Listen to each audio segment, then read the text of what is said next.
The following is a free-for-download audiobook from the website krishnapath.org. Teachings of Lord Chaitanya, Chapter 5, How to Approach God. Actually, all Vedic literature directs the human being toward the perfect stage of devotion.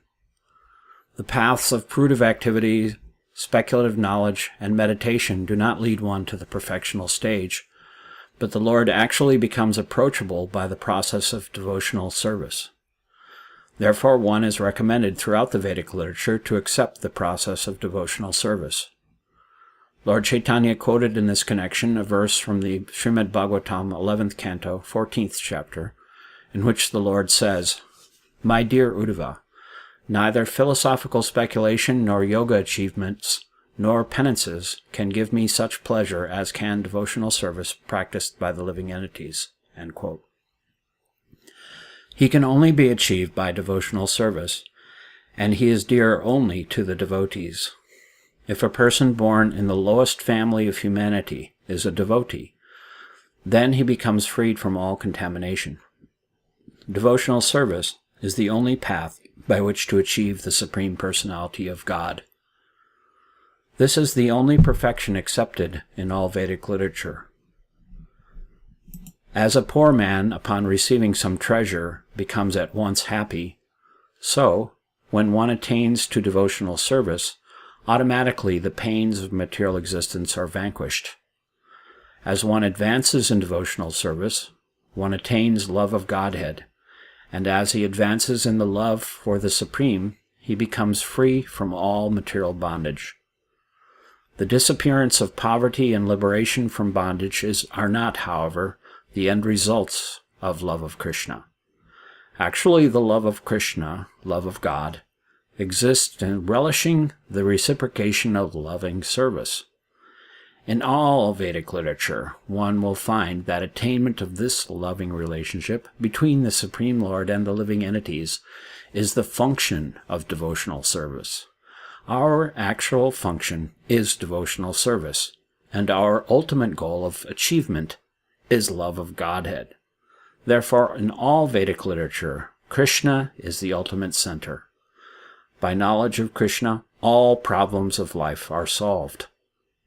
The Lord said that, according to the Padma Purana, there are different Puranas for worshipping different types of demigods.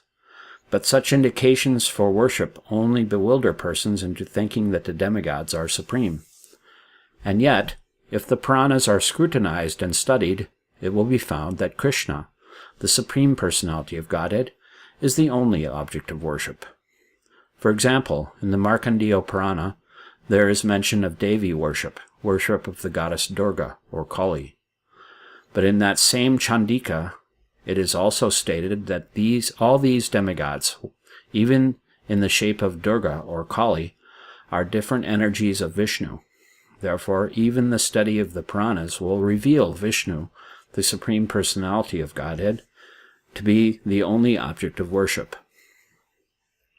The conclusion is that, directly or indirectly, all types of worship are more or less indicating a worship of the Supreme Personality of Godhead, Krishna. In the Bhagavad Gita, it is confirmed that anyone who worships the demigods is in fact only worshipping Krishna, because the demigods are different parts of the body of Vishnu, or Krishna.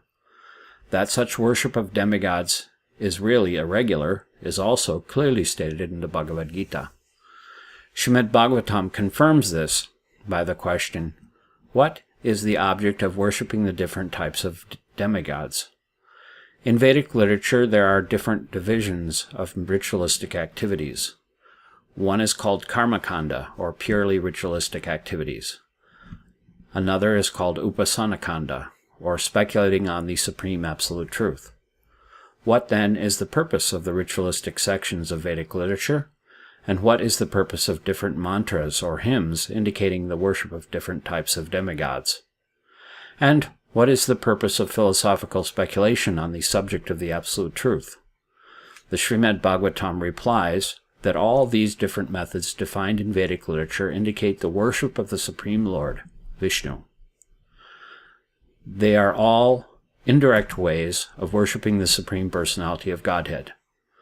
Sacrifices contained in the ritualistic proportion of the literature are to satisfy the Supreme Lord Vishnu, because Jaga, sacrifice, is specifically meant to satisfy Vishnu. Vishnu's name is also Yageshwar, the Lord of Sacrifices. The neophytes are not at all on the transcendental level. Therefore, according to their situations in the different modes of material nature, they are advised to worship different types of demigods so that gradually they may rise to the transcendental plane and be engaged in the devotional service of Vishnu, the Supreme Personality of Godhead. For example, it may be said that some of the neophytes are attached to flesh-eating, and for them, the Puranas prescribe that they can eat flesh after offering it to the deity Kali. The philosophical sections of the Vedic hymns are meant to enable one to distinguish the Supreme Personality of Godhead from Maya. After indicating the position of Maya, the Supreme Personality of Godhead is approached in pure devotional service. That is the purpose of philosophical speculation. This is confirmed in the Bhagavad Gita in the 7th chapter, Bhanam Janmanamante. The philosophical speculators and empiric philosophers, after speculating for many, many births, ultimately come unto the Supreme Lord Krishna, and accept that Vasudeva, Krishna, is everything. End quote. Therefore, all Vedic rituals and different types of worship or philosophical speculation ultimately aim at Krishna. The Lord then told Sanatana Goswami about Krishna's multi-forms and his unlimited opulence. He also described the nature of the spiritual manifestation, the material manifestation, and the manifestation of the living entity. He also informed Sanatana Goswami that the planets in the spiritual sky, known as Vaikunthas, and the universes of the material manifestation are to be known as different types of manifestations, for they are creative manifestations of the two different types of energies, namely the material energy and the spiritual energy. Therefore, as far as Krishna himself is concerned, he is directly situated in his spiritual energy, or specifically in his internal potency. To help us understand the difference between the manifestation of the spiritual energy and the material energy, there is clear analysis of the two in the 2nd canto of Srimad Bhagavatam. Also, Shukadeva Goswami, by commenting on verse 1 of the 10th canto, makes a similar clear analytical study. Lord Chaitanya accepts Shukadeva Goswami as an authorized commentator on the Srimad Bhagavatam. Therefore, he quotes his writing in this connection, and he explains that in the 10th canto of the Bhagavatam, the life and activities of Krishna are described because Krishna is the shelter of all other manifestations. Therefore, Shukadeva Goswami worshipped and offered his obeisances unto Krishna, the shelter of everything. This purport maintains that in this world there are two different principles. The one principle is the origin, or the shelter of everything, and the other principle is the deduction from the original principle. The Supreme Truth is the shelter of all manifestations. That Supreme Truth is called Asraya. All other principles which remain under the control of the Asraya Tattva, or the Absolute Truth, are called Asrita, or subordinate corollaries and reactions.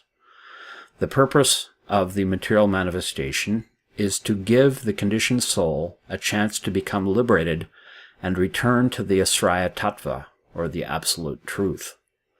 So everything that is in the cosmic creation is dependent on the Asraya Tattva, the Supreme Absolute Truth.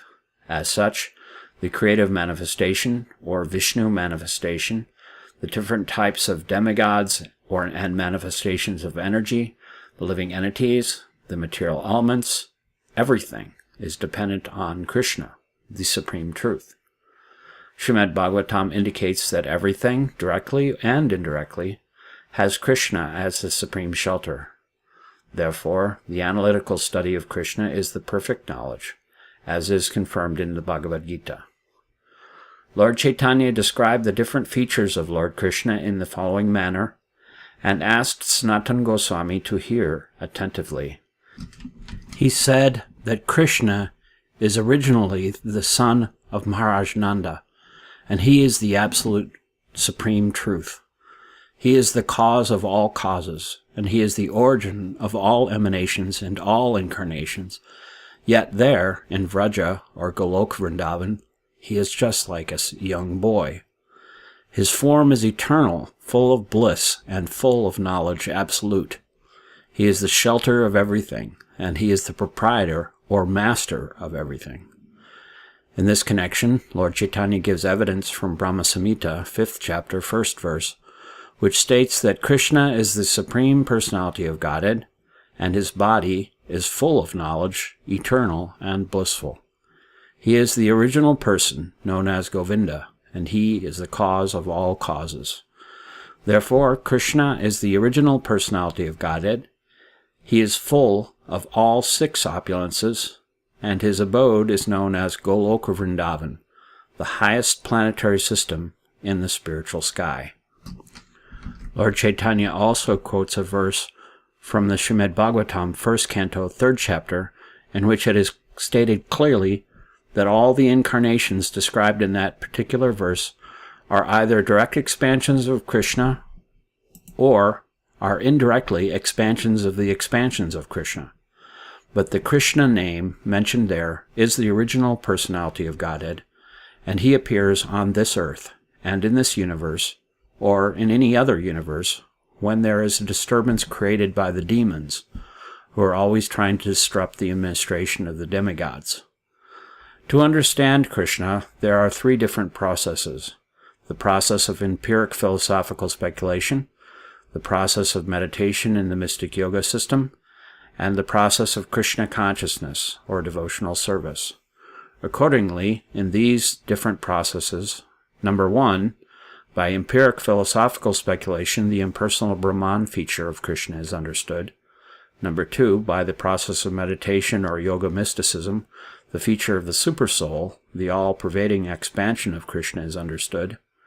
And number 3, by devotional service in full Krishna consciousness, the original personality of Godhead, Krishna, is realized.